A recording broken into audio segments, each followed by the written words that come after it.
Congress party India വിടുക എന്ന് പറയേണ്ടിയിരിക്കുന്നു. രാഹുൽ ഗാന്ധി പാകിസ്ഥാൻ പ്രസിഡന്റ് സ്ഥാനത്തേക്കോ പ്രധാനമന്ത്രി സ്ഥാനത്തേക്കോ മത്സരിച്ചാൽ വൻ ഭൂരിപക്ഷത്തിൽ വിജയിക്കുന്ന രാഷ്ട്രീയ കാലാവസ്ഥയാണ് ഇന്ന് പാകിസ്ഥാനിൽ നിലനിൽക്കുന്നത്. അതായത് ഇന്ത്യയിലെ പ്രതിപക്ഷ പാർട്ടിയായ ഇന്ത്യൻ നാഷണൽ കോൺഗ്രസ് ഇന്ത്യ വിരുദ്ധമായ നിലപാടുകൾ പരസ്യമായി പ്രഖ്യാപിക്കുന്നു, ആവർത്തിച്ച് പ്രഖ്യാപിക്കുന്നു. ഓരോ സംസ്ഥാനത്തെയും കോൺഗ്രസ് പാർട്ടി ഇക്കാര്യത്തിൽ പരസ്പരം മത്സരിക്കുകയാണ് എന്ന് വ്യക്തം. എന്നാൽ ഇവിടെ മുസ്ലിം പാർട്ടികളുടെ നിലപാട് നോക്കൂ, എത്രമാത്രം അവര് ഇന്ത്യക്ക് അനുകൂലമായിരിക്കുന്നു. ഹൈദരാബാദിലെ MP ആയിട്ടുള്ള അസറുദ്ദീൻ ഒവൈസിയെ നമുക്കറിയാം. AIMIM എന്ന് പറയുന്ന മുസ്ലിം പാർട്ടിയുടെ സ്ഥിരം നേതാവാണ്, സ്ഥിരം MP ആണ്. അദ്ദേഹം അതിശക്തമായ ഭാഷയിലാണ് പാകിസ്ഥാനെ വിമർശിച്ചിരിക്കുന്നത്. പാകിസ്ഥാൻ അരമണിക്കൂറല്ല 50 വർഷങ്ങൾ ഇന്ത്യയേക്കാൾ പുറകിലാണ്. പാകിസ്ഥാന്റെ ആകെ ബജറ്റ് ഇന്ത്യയുടെ പ്രതിരോധ ബജറ്റിന്റെ ഒപ്പം പോലും വരില്ല എന്നൊക്കെ പറഞ്ഞ് അതിശക്തമായ രൂക്ഷമായ ഭാഷയിൽ അദ്ദേഹം പാകിസ്ഥാനെതിരെ ആഞ്ഞടിച്ചിട്ടുണ്ട്.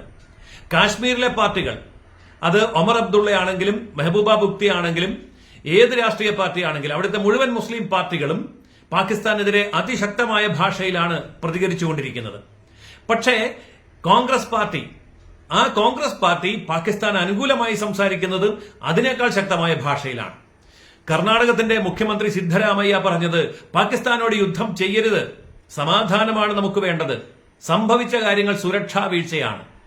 ഈ ഒരു നിലപാട് കോൺഗ്രസിന്റെ കർണാടക മുഖ്യമന്ത്രി എടുക്കുമ്പോൾ കോൺഗ്രസിന്റെ കേരളത്തിലെ KPCCയുടെ എക്സ് ഹാൻഡിൽ പറയുന്നത് പാകിസ്ഥാനിലെ നേതാക്കന്മാരും മന്ത്രിമാരും എല്ലാവരും ഇപ്പോൾ ആഘോഷിച്ചുകൊണ്ടിരിക്കുകയാണ്.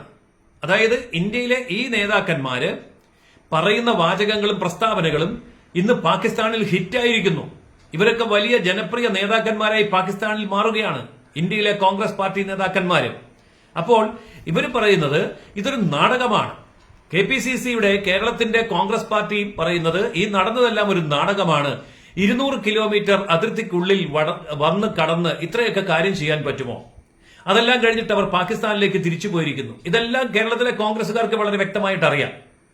ഇന്ത്യയിലെ പട്ടാളത്തിനോ പോലീസിനോ രഹസ്യാന്വേഷണ സംവിധാനങ്ങൾക്കോ അറിയില്ല. പക്ഷെ കേരളത്തിലെ കോൺഗ്രസുകാർക്ക് വ്യക്തമായിട്ട് അറിയാം അവരൊക്കെ തിരിച്ചു പോയിരിക്കുന്നു എന്ന്. ഇവരുടെ ഇത്തരം പ്രസ്താവനകളാണ് പാകിസ്ഥാനിലെ പ്രധാനമന്ത്രിമാരും വിദേശകാര്യമന്ത്രിമാരും ഐക്യരാഷ്ട്രസഭയിലെ അംബാസഡർമാരായിട്ടുള്ള പാകിസ്ഥാൻകാരുകൾ എല്ലാം ഉപയോഗിച്ചുകൊണ്ടിരിക്കുന്നത്, ഇന്ത്യ വിരുദ്ധമായിട്ട് ഉപയോഗിച്ചുകൊണ്ടിരിക്കുന്നത്. അതുപോലെ തന്നെ മുൻകാലങ്ങളിൽ ഇപ്പൊ ബാലക്കോട്ട് ആക്രമം ഉണ്ടായ ആ സമയത്ത് കപിൽ സിബൽ, മനീഷ് തിവാരി, ദിഗ്വിജയ് സിംഗ് ഇവരൊക്കെ നടത്തിയ പ്രസ്താവനകൾ, ഇന്ത്യ വിരുദ്ധ പ്രസ്താവനകൾ പിൽക്കാലത്ത് പാകിസ്ഥാന് ഐക്യരാഷ്ട്രസഭയിലും അന്താരാഷ്ട്ര വേദികളിലും വളരെ ഭംഗിയായിട്ട് ഇന്ത്യക്കെതിരെ ഉപയോഗിക്കാൻ സാധിച്ചു. ഷാ മെഹ്ബൂബ് ഖുറേഷി എന്ന് പറയുന്ന അന്നത്തെ പാക് വിദേശകാര്യമന്ത്രി ഐക്യരാഷ്ട്രസഭയിലെ പ്രസംഗത്തിൽ ഇന്ത്യയിലെ കോൺഗ്രസ് നേതാക്കന്മാരുടെ പ്രസ്താവനകൾ ഉദ്ധരിച്ചുകൊണ്ടാണ് സംസാരിച്ചത്. പാകിസ്ഥാന്റെ ഐക്യരാഷ്ട്രസഭയിലെ അംബാസഡറായിരുന്ന മലിഹ ലോധി UN സെക്യൂരിറ്റി കൌൺസിലിൽ സംസാരിച്ചപ്പോഴും ഇന്ത്യയിലെ കോൺഗ്രസ് നേതാക്കന്മാരുടെ പ്രസ്താവനകൾ ഉയർത്തിപ്പിടിച്ചാണ് സംസാരിച്ചത്. പാകിസ്ഥാന്റെ മുൻ പ്രധാനമന്ത്രിയായിരുന്ന ഇമ്രാൻഖാൻ അന്താരാഷ്ട്ര കോൺഫറൻസുകളിലൊക്കെ ഈ പറഞ്ഞ ഇന്ത്യയിലെ കോൺഗ്രസ് നേതാക്കന്മാരെയാണ് ഉദ്ധരിച്ച് സംസാരിച്ചത്. ഇപ്പോൾ കർണാടകത്തിലെ എക്സൈസ് മന്ത്രി RB തിമ്മപ്പൂർ എന്ന് പറയുന്ന വ്യക്തി പറയുന്നു, തീവ്രവാദികൾ മതം ചോദിച്ചിട്ടില്ല എന്ന് പറഞ്ഞാൽ അതിന്റെ അർത്ഥം എത്ര ക്രൂരമാണ്. ദൃക്സാക്ഷികൾ ജീവിച്ചിരിക്കുകയാണ്. തന്റെ ഉറ്റവരൊക്കെ തന്റെ കൺമുമ്പിൽ വെച്ച് വെടിവെച്ച് കൊല്ലപ്പെട്ടപ്പോഴും അവരോടൊക്കെ മതം ചോദിക്കുകയും അവരുടെയൊക്കെ വസ്ത്രം അഴിച്ച് പരിശോധിക്കുകയും മതം ഉറപ്പുവരുത്തുകയും ചെയ്തതിന്റെ ദൃക്സാക്ഷികൾ ജീവിച്ചിരിക്കുമ്പോൾ കർണാടകത്തിലെ എക്സൈസ് മന്ത്രി കോൺഗ്രസുകാരനായ RB തിമ്മപ്പൂർ പറയുന്നു, തീവ്രവാദികൾ മതമൊന്നും ചോദിച്ചിട്ടില്ല എന്ന്. മഹാരാഷ്ട്രയിലെ കോൺഗ്രസ് MLA ആയ വിജയ് വഡേത്വാൾ പറയുന്നത്, അങ്ങനെ മതമൊക്കെ ചോദിച്ചു കൊല്ലാൻ മാത്രം സമയം കിട്ടുമോ തീവ്രവാദികൾക്ക്? ഇതൊക്കെ വെറും തട്ടിപ്പല്ലേ ഇങ്ങനെയൊക്കെ പറയുന്നത് എന്നാണ്. അതുപോലെ കോൺഗ്രസ് പറയുന്നു ഭീകരവാദികളൊക്കെ തിരിച്ച് പാകിസ്ഥാനിൽ എത്തിക്കഴിഞ്ഞിരിക്കുന്നുവെന്ന്. ഇവിടുത്തെ രഹസ്യാന്വേഷണ സംവിധാനങ്ങൾക്കും പട്ടാളത്തിനും പോലീസിനും കണ്ടുപിടിക്കാൻ കഴിയാത്ത കാര്യം കോൺഗ്രസ് പാർട്ടിക്ക് വ്യക്തമായി അറിയാം. അപ്പൊ കോൺഗ്രസ് പാർട്ടിയാണോ ഇവരെ തിരിച്ച് പാകിസ്ഥാനിൽ കൊണ്ടുപോയി ആക്കിയത് എന്ന് മാത്രമല്ല, കോൺഗ്രസിന്റെ ഒരു നേതാവും ഇതുവരെ ഇത്തരം പ്രസ്താവനകൾ നടത്തിയ കോൺഗ്രസ് നേതാക്കളെ തള്ളിപ്പറഞ്ഞിട്ടില്ല, പ്രസ്താവന തിരുത്തണമെന്നും പറഞ്ഞിട്ടില്ല. P. ചിദംബരം, കോൺഗ്രസിന്റെ മുൻ കേന്ദ്രമന്ത്രി, അദ്ദേഹം എന്താ പറഞ്ഞത്? മസിൽ പവർ കാണിക്കാനുള്ള സമയമല്ല ഇപ്പോൾ, പുനർവിചിന്തനമാണ് നടത്തേണ്ടത്, ചർച്ചകളാണ് വേണ്ടത് എന്നാണ്.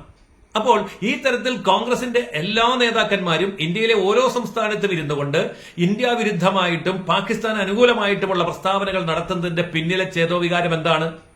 ഇത് അതീവ ഗൗരവത്തോടുകൂടി കണക്കിലെടുക്കേണ്ട കാര്യമാണ്.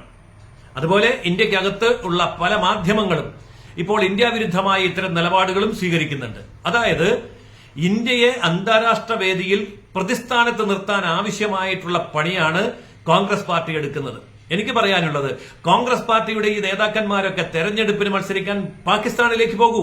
എന്നിട്ട് രാഹുൽ ഗാന്ധി ഏതായാലും ഇന്ത്യയിലെ പ്രധാനമന്ത്രിയാകാൻ പോകുന്നില്ല, പാകിസ്ഥാൻ പ്രധാനമന്ത്രിയാകാൻ വേണ്ടി മത്സരിക്കൂ. ഈ കോൺഗ്രസ് പാർട്ടിയോട് ക്വിറ്റ് ഇന്ത്യ എന്ന് പറയേണ്ട സമയം അതിക്രമിച്ചിരിക്കുന്നു.